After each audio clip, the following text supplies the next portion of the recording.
Hello YouTube goers, this is Lance Rookley, and I am making a Yu-Gi-Oh YouTube channel where I can teach different people about Yu-Gi-Oh! And today I'd like to talk about like making a burn deck. And I have my cards set up here, and basically the way you want to set up a burn deck is that you want cards that inflict damage. Like here's an example.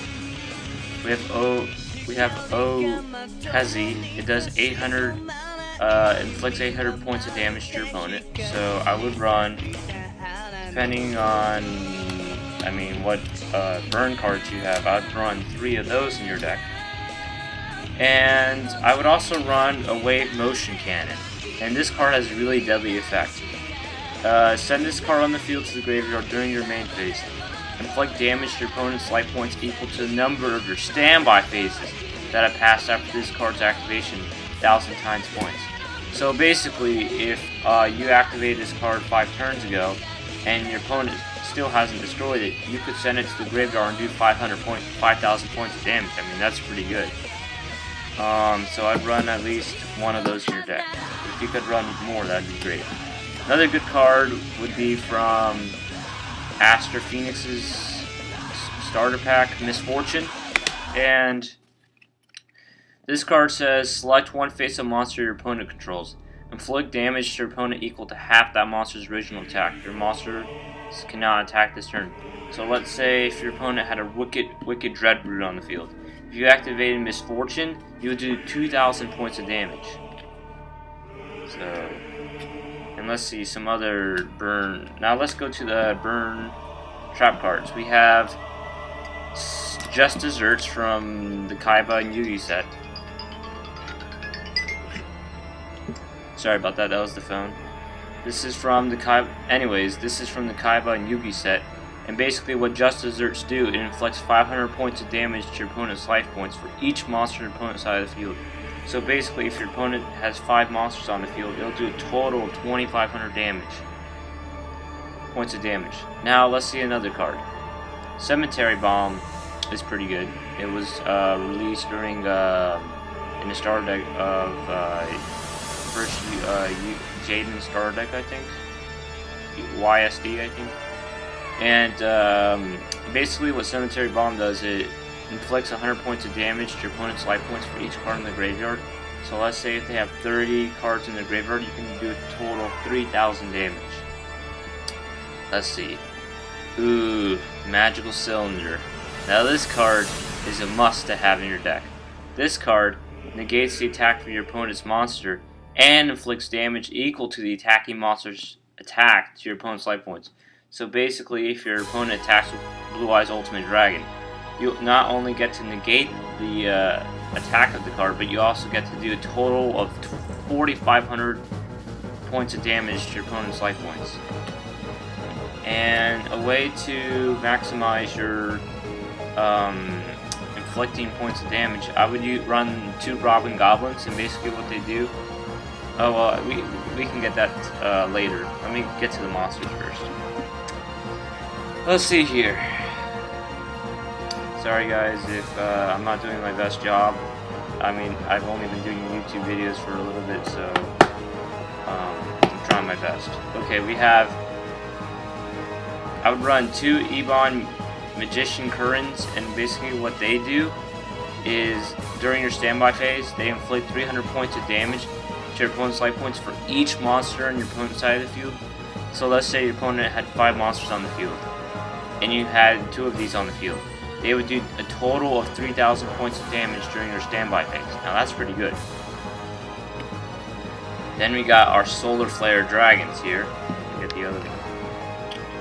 Solar Flare Dragons. And basically what they do is they inflict 500 points of damage to your opponent's life points during the end phase of your turn. So basically, let's say you had 3 Solar Flare Dragons on the field. You end your turn, you would do a grand total of 1,500 points of damage. Now let's see what else we got here. Ooh, from Shadow of Infinity. Actually, no, from Invasion of Chaos. Sorry, keep forgetting it's not from Shadow of Infinity. We got Bogana.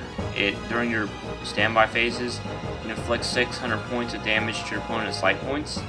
I mean, so let's say you had 2 of these on the field and it was your standby phase, you do a grand total of 1,200 points of damage. If you could find 3 of these, I would suggest using 3, but I only have 2, so let's see what else we have. Ooh, Cannon Soldier. This is a really good card because when your opponent's life points gets very low and your field is full of monsters, you can just sacrifice all of them and you can do a total of 2,500 damage, and that would end the game. So this card would be definite in your deck. Let's see what other, and also to support your damage inflicting monsters, I would use Robin Goblin. They're very good. At least run 2. Each time one of your monsters inflicts damage to your opponent's life points, 1 card is randomly selected from your opponent's hand and discarded to the graveyard. So let's say 3 of your monsters did like 500 damage each. That would mean that you would discard 3 cards from your opponent's hand. Now that's a pretty deadly card. Now let's see what else we have here. So, and besides monsters, we got 3 Karibos. They're basically stallers. So in case like I don't have any magic or trap cards to stall with, I'd use these Karibos to protect my life points. And Massive Darkness is just to like retrieve a trap card from my graveyard, like Robin Goblin. Okay, let's go to the, now that we've been talking about stalling cards, let's go to them. We got Spellbinding Circle, and what it basically does, you can select one of your opponent's monsters and you can negate and you can cause that monster to not attack for the rest of the game unless it's destroyed. Then we have Waboku. Basically what they do is when your opponent attacks, not only does it protect your monsters from being destroyed, but it also causes your opponent to not be able to do any damage to you. So those are pretty good cards. I'd run at least 3 in my deck. And in case you were wondering, oh, I don't have to be able to. Okay, another good trap card review, Yugioh the Traveler. This came out, I think, during the Invincible Fortress structure deck. Basically what this does, if your opponent attacks you, you can randomly, your opponent selects 1 random card in your hand and calls the type of that card. And if the monster spell or trap card is called wrong, your opponent calls it wrong, the attack monster's return to the opponent's hand. So that card's pretty good. What else do we got? I would run 2 Gravity Binds, although since the XCs came out, these cards aren't as good, but I would still run them for other cards like Synchros or your other opponent's monsters that don't really or your opponent's monsters that don't really use Exceeds. So I'd run those in your deck. Basically what they do is level 4 higher monsters who cannot attack. Great stallers.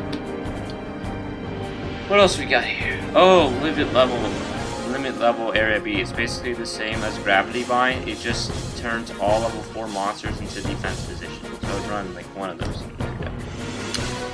And if you, in case you're wondering, to stop Exceeds, I would use Shadow Spell. So basically what it does, let's see, Utopia can go through your Gravity Bind and limit level area B. Well, guess what? You can trap it forever with Shadow Spell, which not only lowers the opponent's monsters by 700 attack points, but it also, it's like a Spellbinding Circle, but it also just makes them not attack. So I've run at least 2 in my deck. Let's see what we got here. Swords Revealing Light. Basically what it does, it causes your opponent not be able to attack for 3 turns. So that's a pretty good card. Running out of time here, so I'm going to wrap this up. Vengeful Boa. No monsters on the field can attack during the same turn that they are normal summon, flip summon, or special summon. Good for XCs. Dark Door. Both players can only attack with 1 monster during their respective battle phases. Prevents massive attacks from your opponent. And I would run 2 Reckless Greeds in this format because it allows you to draw extra cards. Jar of Greed lets you draw 1 card. And Card Destruction in case you have a bad hand. So that's it for me, YouTube goers. If you have any comments, requests, or